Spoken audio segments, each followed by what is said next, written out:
Okay, today we're doing a tag video. It has been so long since I've done one, not because I don't like doing them, just because I do TV tag videos with my friends. I'll have that playlist down below, and that's where just Stephanie, Ariel, Evie, Katrina, and we just do hour and a half long tag video discussions. So that kind of fills that void for me, but also I've just had a bunch of other things I've wanted to film, but I was tagged in this by Audrey at Perpetual Pages, and it's the Encanto book tag, so yes.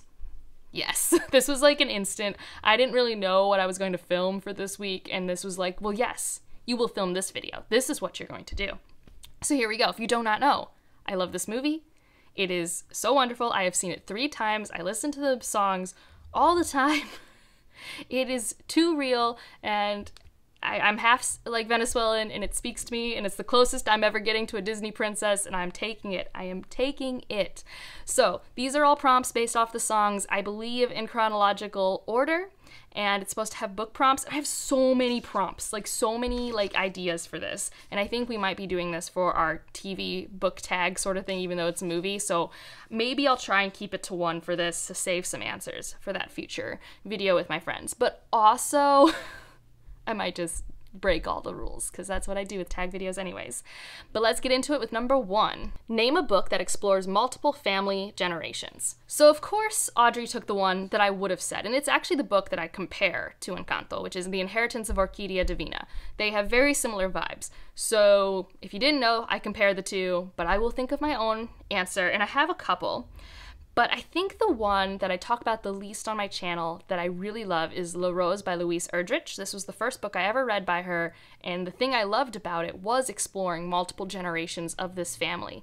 The main viewpoint is the family in the late 1990s, but we also look back at their, I believe, like great-great-grandmother or great-grandmother and what she went through in the schools that she had to be put into for forced assimilation. Like, there was a lot of that in the story as well, and you were looking at multiple generations. You were looking at this ancestor, you were looking at the mothers, and you were looking at the children primarily. So that is a multi-generational story, and that's the one I'm going to highlight on this list. I have so many others. I love multi-generational stories, but I'm going to control myself.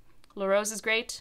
You should read it. 2. What is a book you enjoyed that took longer than expected to finish? This is hard because I do think a lot of books actually fit this category for me, but I don't clock it, if that makes sense. Like, I don't think about it.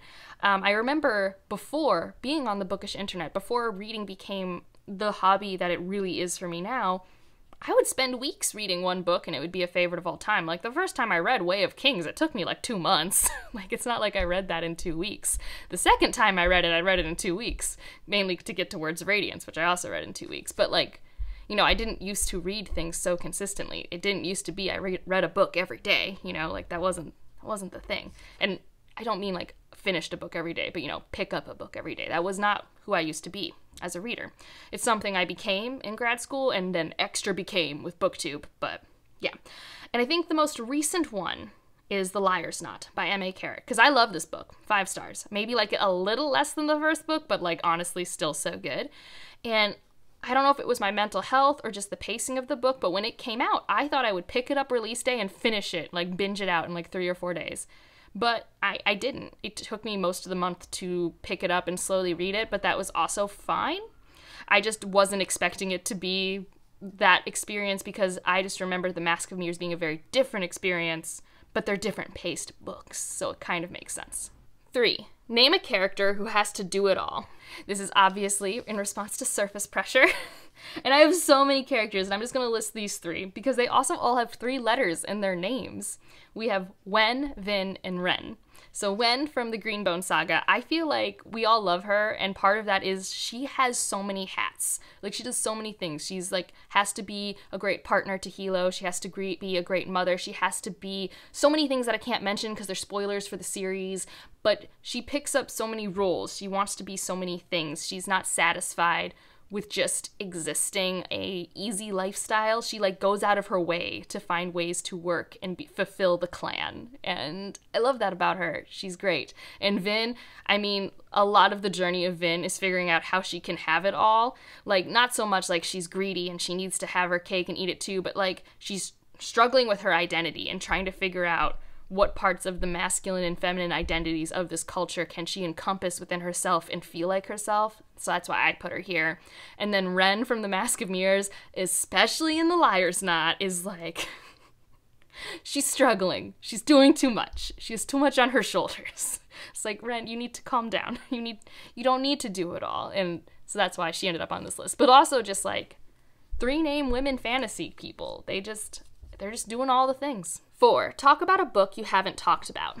This is hard because even the stuff I've read before BookTube, I've talked about a lot of books that I care about or have had me think about things. Like, I mean, you might have to go back 2 years and watch some of my old videos, but I talk about most everything I've read or that I read. Even books like from like middle grade years, like the Bailey School kids. So I went through my story graph to see what books I read like 6 years ago that I don't talk about. And I think primarily I don't talk about 2 things. Nonfiction that I've read in the past that are kind of more like self-help or like, I don't know, like the nonfiction I'm thinking of specifically is Range, which is a nonfiction about how it's actually beneficial to have a lot of different skills and to have a broad knowledge set than to be specialized, like the benefits of having a broad set of knowledge, which I really enjoyed that nonfiction. I thought it had a lot of cool anecdotes and I enjoyed reading it, but I don't talk about it. And then Discworld, which I actually have read Discworld. Like, not all of it, but I've read a fair bit, and I feel like no one knows that about me. Like, I've read Color of Magic, I've read The Light Fantastique, I've read Equal Rights, I've read Mort, and I've read Going Postal. Going Postal was the one I read first, and then I went into publication order. And I didn't stop because for any other reason other than I think I had read enough Pratchett at the time, and I haven't felt the urge to go back. If that makes sense. Like, I enjoy them for what they are. I even like Color of Magic. Like, I know people don't like it, but like, I've played Dungeons and Dragons, and playing Dungeons and Dragons and reading Color of Magic is very humorous. Like, it's a really funny time. And they're short. But I think, I don't know, I just think once I finished Mort, I was just like, I'm good for now. And I'll come back later. And I just haven't done that yet, and I haven't done that since having this channel. So I don't talk about Discworld a lot. But I like them. I do think Good Omens is one of my favorite things, but that is also colored by the fact that David Tennant now plays in the show for it. And I really do love him in the role of the demon or whatever. I forget his name. You know, if you like Good Omens, what I'm talking about. So I guess that's all I'll talk about because I really don't talk about it. I mean, I have all my books. They're all down here. So that's another thing though, is like, this was back when I was buying books and I was just like, I cannot just own all of these trade market paperbacks of Discworld. Like, I like them, but I don't love it enough to just keep buying these little books that I don't have space for. Like, I don't have space. 5, name a book that you thought would be light and fluffy, but hit emotionally. So, I don't pick up light and fluffy books, at least not intentionally, and when I do, they typically are light and fluffy, is what I've learned when I was trying to answer this question. The most recent answer is probably The Vanished Birds, because I guess I don't think I expected it to be light and fluffy, and I actually expected a lot of what it was. Like, I don't think it didn't meet my expectations, but I didn't expect it to be such an emotional read for me. When I talk about it in my review, I'm just like, yes, this was so emotional. Like, oh my goodness. Another one that, like, a lot of these don't really make sense. Like, I think a lot of these I put a lot of these on this list that were emotional that I didn't expect to be emotional. Like The Space Between Worlds by Micaiah Johnson. I don't think anyone expects that to be a light and fluffy read, but I do think I expected it to be more plot-driven and action-packed, and it was actually a very emotional, character-driven story for me. Another one, The Echo Wife. I expected it to be a thriller. It was a thriller. I didn't expect the emotions that I had from reading it, though. And then Each of Us a Desert. I don't know. I don't think a young adult has evoked such emotion from me in a long time. I, again, don't think I thought that would be light and fluffy. It's a dystopian fantasy. So, I'm not very good at answering this question.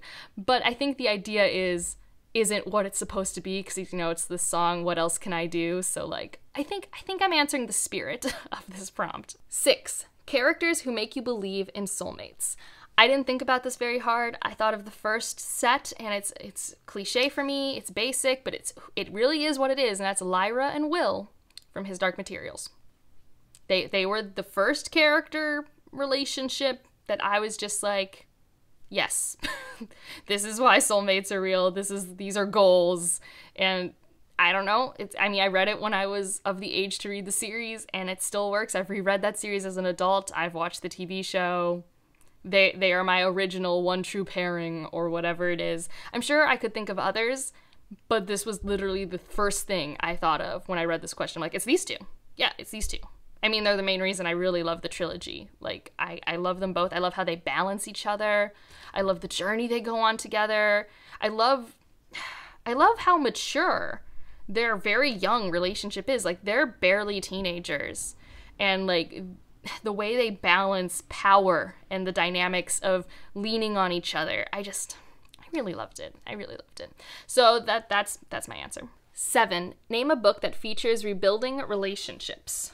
So this one is actually kind of hard. I feel like I probably have a lot for this, but the one I thought of and I wrote down is Folklorn. This is a story about a scientist who returns home after the death of her mother and kind of reconnects with her father and brother in her hometown. She's a Korean American, first generation, and has always kind of felt disconnected from her heritage and her family. And it is kind of about, for herself, rebuilding those bridges and also rebuilding bridges with other people that she's held herself distant from because she's been a very purposefully isolated individual.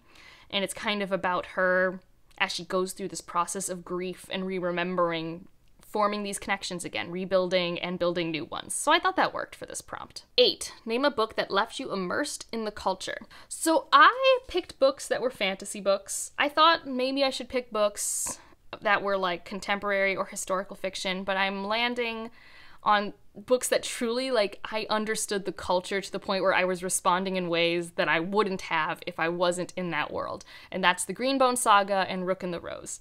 Greenbone Saga, I am tricked into forgetting the morals I have grown up with to thinking that what Hilo does makes sense, okay? Like, Hilo is a character that makes sense within the culture of Greenbones. And at the beginning, I have to suspend disbelief because I'm like, I'm not as in the world. But by the end of the trilogy, I understand everything he's doing and everything makes sense. And I'm just like, yes. I think that's really, like, masterful that I understand K-Con culture so much by the end of the series, that I understand why characters do what they do and why, although in my world it's morally gray to bad, in this world it's actually not. You know, it's actually acceptable. And Rook and the Rose, I don't wear gloves. In that series, wearing gloves is a big part of being proper in the higher classes. And there are scenes where gloves have to be taken off and it's scandalous, and, like, I feel that. Like, I don't know, there was a lot of culture that came through in Rook and the Rose that I really understood and was reacting to while I was reading. Like, oh no, they're gonna have this character do that? That's so scandalous. You can't do that.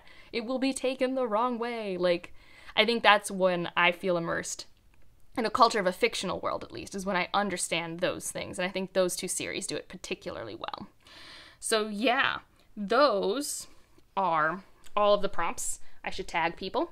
Okay, I'm going to tag Laura from A Book Circus, because I believe you like this movie. I'm going to tag Sarah from Sarah Reads, because I know you like this movie.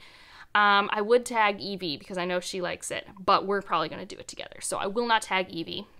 Trying to think of other people to tag. Ooh, Alan from the Library of Alexandria, because I know you also like this movie and you haven't done a tag in a while, so it's a short one too.